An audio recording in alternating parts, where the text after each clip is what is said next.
Well guys, my Icon coilovers broke and it almost ruined my FJ Cruiser. So let's talk about what went wrong, how to fix it, and what you can do to make sure it doesn't happen to your rig.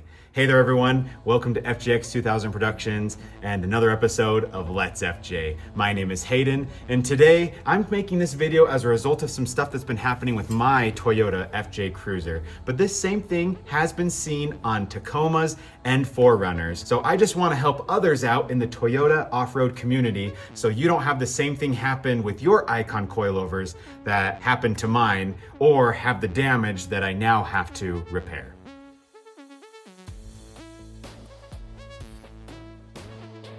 This all started when I recently noticed that my driver's side differential seal was leaking. So I figured I would hop down there and replace that, easy enough, but I ordered the seal and accidentally ordered the wrong side, the passenger side. Turns out they're two different sizes, so don't make the same mistake I did. Here's the two codes on the screen right now. Make sure you order the right seal so you're not a silly goose like me. Anyways, while I had the driver's side all taken apart, I realized that my Icon Vehicle Dynamics 2.5-inch coilover felt loose. Now, if just the coilover was moving, then maybe just the upper and lower spherical joints were worn out.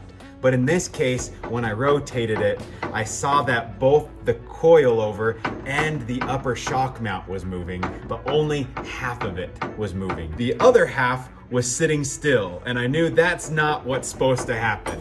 So I uninstalled the coilover and confirmed my fear that sure enough, the upper mount, or top hat as some people call it, had actually fractured. And I checked the passenger side. Turns out the passenger side had also fractured in the same exact way.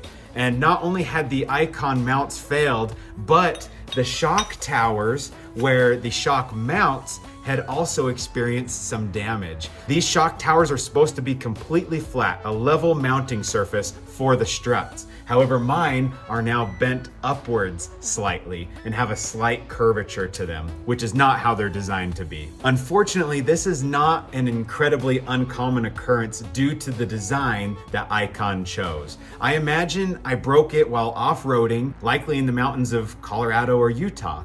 But this actually is not the first time this has happened to me. Back in 2020, I discovered that my passenger side coilover mount had fractured in a very similar way. I sent the coilovers into Icon, they repaired them, and they replaced the upper mounts for free under warranty. And they chose this new reinforced design, where the old design doesn't have this top part that connects it, this one does. And so I thought with them addressing that problem, that these new mounts couldn't or wouldn't have the same issue. Problem solved for good, right? Well, unfortunately, as we see, that mount still broke, and even the reinforced ones could still fracture in pretty much the same exact way. When these fractured, I don't know, but I continued to drive on them for an unknown amount of time, both on and off road. And miraculously, the coilovers stayed in place. They were still mounted up there. They were being held in by just one of the three mounting bolts, that one right there. Unfortunately, as the suspension cycled and all that pressure was being forced up, instead of being evenly distributed across the three mounting holes, it was all being pushed on one bolt, one part of the mount. All that pressure got applied to one area, warping the tower, and now I'm left with a bent shock tower. I should consider myself lucky because others in the Toyota community who have had similar issues sometimes end up with shock towers that are absolutely mangled. And the only way to repair it is by removing the complete OEM shock tower, realigning and re-welding on a new one. And the only way you can do that is by removing the body from the frame and even removing the engine to access the backside for welding. A huge and costly endeavor. I will get into the details of why I think they broke later in the video, but for now, let's cover how I'm going to prevent this from happening again and how I'm going to fix it. Skip to this timestamp if you want to watch that part. Now, the issue of Toyota's weak upper shock mount is prevalent enough that some companies like Marlin Crawler provide 3/16" steel plates that are designed to be welded on top of the mount while it's still flat in its undamaged state. I bought a set of these and used them as a gauge to tell how far my shock towers had bent. As you can see on either side of the plate, we are seeing around a 3 to 5 millimeter gap when it should be flush. And even when you bolt this down, the plate simply conforms to the bent shock tower. Even with both mounted, it's still not thick enough or rigid enough, and both will just conform to the bent shock tower. I was really stumped on how to fix my FJ. I tried a ratchet strap like the channel Will Get It Done did, and that didn't work. I tried using a pry bar, but the shape was just not quite right to get the leverage in the right spot, and the pry bar was even bending because the frame is really stiff. I also tried a palm nailer, and that didn't budge anything. And I even reached out to Marlin Crawler to see what they would recommend. Since my case, my damage is pretty mild compared to what they show on their website or what I've seen others experience. And still, they only could recommend that I remove the old shock tower, re-weld a new one on, and fix it that way. I was feeling really hopeless. So in my time of great need, I turned to the FJ Cruiser forums, and my answer came from forum member L. Zaleski. This member had experienced the exact same thing with their Icon coilovers, where their mounts had failed in the exact same way, leaving his shock towers even more damaged than mine. Luckily, with his fabrication skills, he designed and fashioned thick steel reinforcement plates that could be sandwiched on either side of the shock tower, and after tightening them with some grade 8 hardware, it flattened things out and the mounts were fixed. Then, similar to the idea of the Marlin Crawler reinforcement plates, you mount this on top of the shock tower with your Icon coilover, and this is rigid enough to prevent things from bending out of place. So that's what I'm going to be doing in this video. L. Zaleski was kind enough to provide the blueprints to his design on the FJ Cruiser forums. A link to that thread and his PDF document will be in the description down below. Then, using the website Send Cut Send, I was able to design my own 1/2-inch steel plates and had them produced and delivered right to my door. Now it's time to put them on the FJ and fix this thing. Okay, so we're gonna use these steel plates on top of the shock tower to repair the damage. I'm putting the ones with the holes in them on top so that way they can fit on top of that lip. I use a bolt to center everything and make sure that things are in the right place. I went ahead and put all 3 bolts in. This is grade 8 hardware.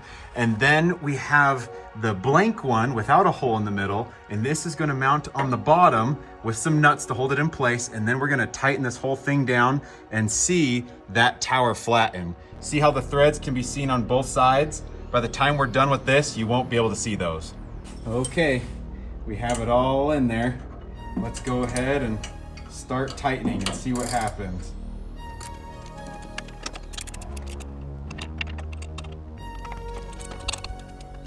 I'm just gonna go around and carefully tighten each one a little bit more and a little bit more until we see this start to flatten out. I might even have to use a more powerful wrench with some more leverage because we're bending some pretty solid metal. All right, we're seeing some pretty solid flattening of the metal, so that's a good sign. So far, so good. Already you can see things are starting to flatten out. I'm just gonna keep on tightening this until these gaps close up all the way, but it's already so much better than it was. We're just getting there slowly but surely. I went ahead and tightened down all 3 of the bolts as much as I could, even using this long breaker bar, and things are super tight right now, but look at that. All the gaps have been closed all the way around, even on the back side, I imagine, and when before there's no thread sticking out at all, now there is. I used 2-inch long bolts, but you probably could or should use 2.5-inch if you're doing the same thing, just so you have some more threads to work with.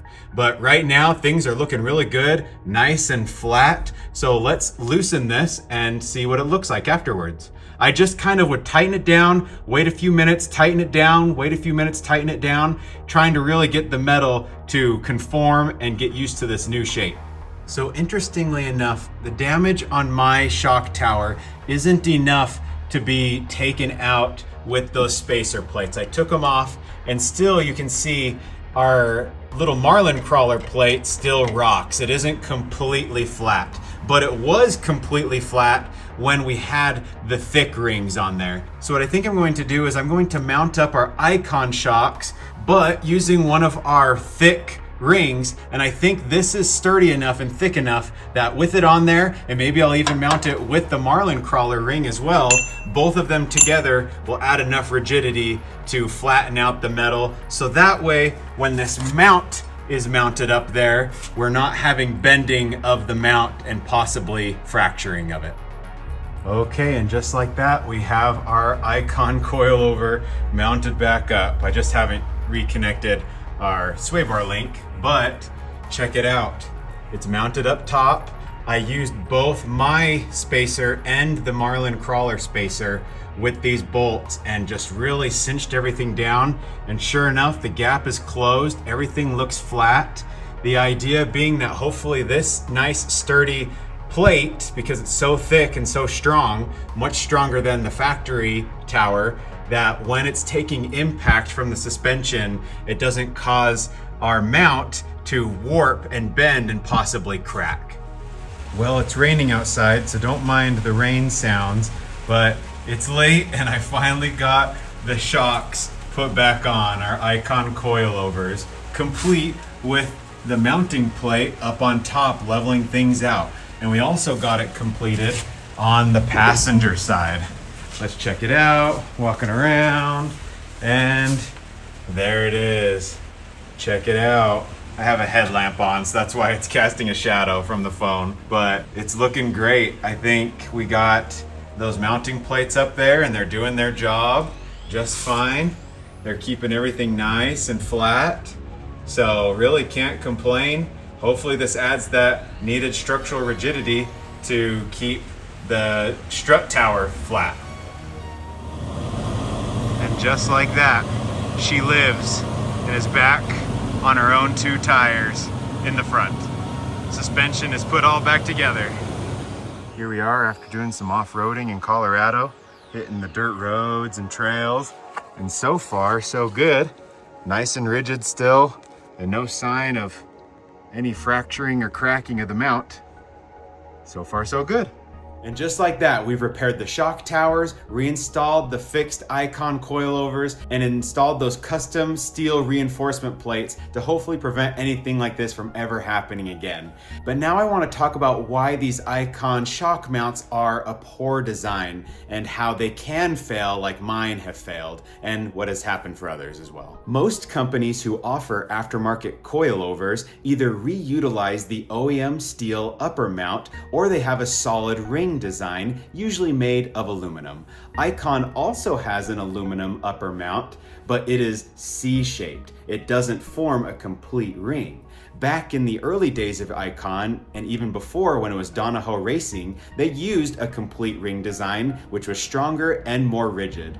But for over a decade now, they've used the current design, which is C-shaped. It allows for an external reservoir to be attached from the factory or added later on. And this is now the design that they use for all Toyota coilovers. But this design allows for flexing of the mount. And unlike steel, with enough torsion and force on the aluminum mount, it will crack and break. And that's what we're seeing with mine and others' upper mounts. There are already weak and thin areas due to the placement of the mounting holes, and that coupled with the C-shaped design means that these top hats are just more prone to fracturing. Now I'm not sure when or how my mounts broke, but I do have some theories. One contributing factor could be that my coilovers are taking a beating due to the weight of my FJ's front end. My FJ is equipped with the Expedition 1 YO Auto front bumper, weighing in at 140 pounds due to its solid steel design. Plus, then you factor in the worn winch, accessories like the lighting and the front skid plates, and overall, you're just left with a very heavy front nose. Icon coilovers for these Toyotas typically come with Icon's standard 650-pound coils, but they also offer 700-pound coils, which are intended for use with heavier setups. Given my modifications, I believe these 700-pound coils would be a good idea. Just look at the preload on my coilovers. By adjusting these preload rings, the coilovers can be adjusted to fine-tune the ride height of your vehicle. For 650-pound coils, the maximum recommended preload for FJ Cruisers is 2.13 inches or 54 millimeters. To level out my ride, I have my preload adjusted to 51 millimeters, just below that maximum recommended amount, which ends up putting extra strain on the coilover and makes it more likely to coil bind at full compression and send that force through the shock itself into the mount of the coilover, possibly breaking it. With 700-pound coils, which are beefier and slightly taller, you can have the preload adjusted way less, with the maximum preload measurement being 1.13 inches, meaning you'd be less likely to break something when off-roading. Another theory could be improper bump stops. When you buy aftermarket suspension components, you have to make sure all the aftermarket parts and OEM parts are working as designed. My thinking is that these extended travel Icon coilovers are allowing the suspension to compress too much, and the OEM bump stops aren't enough to limit the upwards travel. That leads to too much force being transmitted through the shock itself and into the shock mount. Shocks aren't designed to limit the travel. That's the job of the bump stop. So I could either extend my OEM bump stops or install aftermarket bump stops that would do a better job at cushioning out those bottoming out blows, preventing damage to the shocks or their mounts. But ultimately, I just got back from a weekend of off-roading in Colorado where I went over Ophir Pass and Yankee Boy Basin, and everything's looking fine. Mounts look stable, the new mounting plates are all holding up great, everything is flat and straight and level. I love how it feels. It doesn't feel all janky like it did before with those broken mounts, so I think everything is working really well. But thank you guys so much for watching this video. Hopefully this helped you learn a little bit more about this issue that Icon shocks have, and hopefully you don't have the same issues that I do. But until next time, keep on FJ cruising, like, subscribe, do whatever you want to do, and take care.